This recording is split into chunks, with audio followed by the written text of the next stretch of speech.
గత ఐపీఎల్లో sun Risers Hyderabad అందరి అంచనాలను తలకిందులు చేస్తూ ఫైనల్ వరకు దూసుకెళ్లింది. ఎవరు ఊహించిన విధంగా ప్యాట్ కమిన్స్ సారథ్యంలో అదరగొట్టింది. చివరికి కప్ గెలుచుకోలేకపోయినా వాళ్ళ ఆట చూసి ఫ్యాన్స్ ఫిదా అయిపోయారు. ఇప్పుడు అదే ఊపును కొనసాగిస్తూ మరింత బలంగా తిరిగి రావాలని ఎస్ఆర్హెచ్ మేనేజ్మెంట్ ప్లాన్ చేస్తోంది. కావ్య మారన్ సారథ్యంలోని టీం ఈ సీజన్లో మరింత దూకుడుగా ఆడేందుకు సిద్ధమవుతోంది. మెగా ఆక్షన్లో ఎస్ఆర్హెచ్ అద్భుతమైన స్క్వాడ్ను రూపొందించింది. ఇప్పటికే జట్టులో ఉన్న Abhishek Sharma, Travis Head, Henrik క్లాసెన్లతో పాటు ముంబై ఇండియన్స్ వదిలేసిన ఇషాన్ కిషన్ను ఏకంగా 11 కోట్లకు కొనుగోలు చేసింది. అయితే ఇక్కడే ఒక పెద్ద సమస్య వచ్చింది. ఇషాన్ వికెట్ కీపర్ బ్యాట్స్మెన్, కానీ టీంలో ఇప్పటికే క్లాసెన్ అదే రోల్లో అద్భుతంగా రాణిస్తున్నాడు.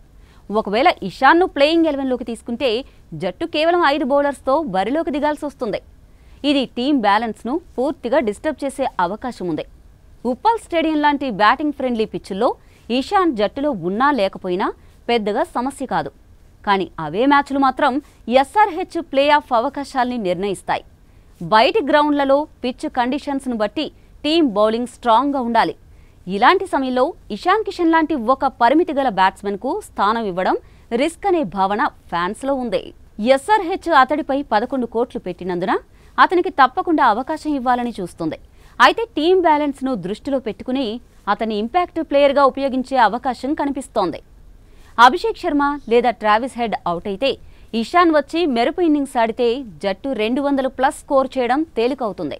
ఇది ఎస్ఆర్హెచ్కు మంచి విధంగా పనిచేయొచ్చు. మొత్తానికి ఎస్ఆర్హెచ్ మేనేజ్మెంట్ ఇషాన్ కిషన్ విషయంలో ఎలాంటి నిర్ణయం తీసుకుంటుందో చూడాలి. అతన్ని స్టార్టింగ్ 11లోకి తీసుకుంటారా లేక ఇంపాక్ట్ ప్లేయర్గా ఉపయోగిస్తారా? అది టైంకే తెలియాలి. ఇంతకీ మీరేమనుకుంటున్నారు? ఎస్ఆర్హెచ్ ఈ సమస్యను ఎలా పరిష్కరించాలి? కామెంట్ చేయండి.